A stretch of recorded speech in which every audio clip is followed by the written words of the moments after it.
ಶೀಘ್ರದ agreement ಸಂಬಂಧಪಟ್ಟಂತೆ ಸಾಕಷ್ಟು ಬಾರಿ ವರಿಷ್ಠರನ್ನ ಭೇಟಿ ಮಾಡಿದ್ರ, ನಿಮ್ಗೆ ಏನಾದ್ರು ವಸೂಲು ಕೊಟ್ಟಿದ್ದಾರಾ ಅಂತ ಮೇಡಮ್? ವಿಶ್ವಾಸದ ಮಾತುಗಳು, ಪ್ರೋತ್ಸಾಹದ ಮಾತುಗಳು ಕೊಟ್ಟಿದ್ದಾರೆ.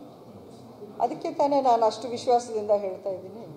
ಕೊಡ್ತಾರೆ. ನನ್ನ ಬಗ್ಗೆ ಪಾರ್ಟಿಲಿ ಒಳ್ಳೆ ಅಭಿಪ್ರಾಯ ಇಟ್ಕೊಂಡಿದ್ದಾರೆ. ಗೌರವದಿಂದ ನನ್ನನ್ನು ಯಾವತ್ತೂ ಅವರು ಅದೇ ಮಾತುಗಳನ್ನ ಆಡ್ತಾರೆ. ನೀವು ನಮ್ಮ ಪಕ್ಷಕ್ಕೆ ಬೇಕು, ಮಂಡ್ಯ ಭಾಗದಲ್ಲಿ BJPನ ಬೆಳೆಸೋಕ್ಕೆ ನಿಮ್ಮ ಶಕ್ತಿ ನಮಗೆ ಬೇಕು ಅಂತಲೇ ಲಾಸ್ಟ್ ಟೈಮ್ ನನ್ನನ್ನು ಕೇಳಿ ಅವರು ಸಪೋರ್ಟ್ನ ಇಸ್ಕೊಂಡಿರೋದು.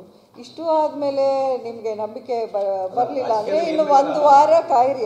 ರಾಜಕೀಯದಲ್ಲಿ ಏನು ಬೇಕಾದ್ರೆ ಆಗ್ಬೋದಲ್ಲ ಮೇಡಮ್, ಆ ವಿಶ್ವಾಸ ಅವ್ರಿಗೂ ಕೊಟ್ಟಿರ್ತಾರೆ. ಹಾಗಾಗಿ ಈ ಕ್ವಶನ್ ಬರ್ತಾ ಇದೆ ಮೇಡಮ್. ಅಲ್ಲ, ಆಗಲಿ, ಏನು ಬೇಕಾದರೂ ಆಗಲಿ.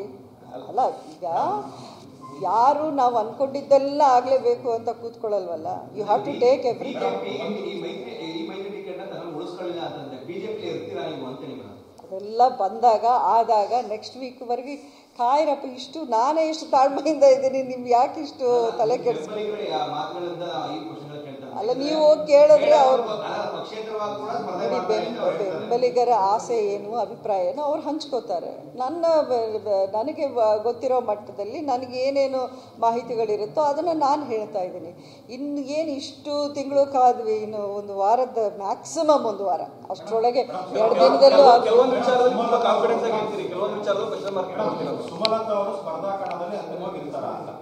ಅದನ್ನೆಲ್ಲ ನೆಕ್ಸ್ಟ್ ವೀಕಲ್ಲಿ ನಿಮ್ಗೆ ಹೇಳ್ತೀನಿ.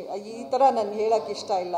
ನೀವೇ ನೋಡ್ತೀರಾ ಮುಂದಕ್ಕೆ ಯಾಕೆ ನಾನು ಇಷ್ಟು ಕಾನ್ಫಿಡೆನ್ಸ್ ಆಗಿದ್ದೀನಿ ಅನ್ನೋ ಒಂದು ಪ್ರಶ್ನೆಗೆ ನಿಮ್ಗೆ ಉತ್ತರ ಸಿಗುತ್ತೆ ಅಲ್ವಾ? ಯಾವುದು ಕ್ವಶನ್ ಮಾರ್ಕ್?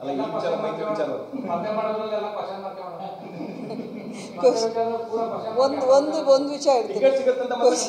ಕ್ವಶನ್ ಮಾರ್ಕ್ ನಿಮ್ಮ ಮೈಂಡಲ್ಲಿದೆ, ನನಗೆ ಯಾವುದೇ ಕ್ವಶನ್ ಮಾರ್ಕ್ ಆಯ್ತಾ?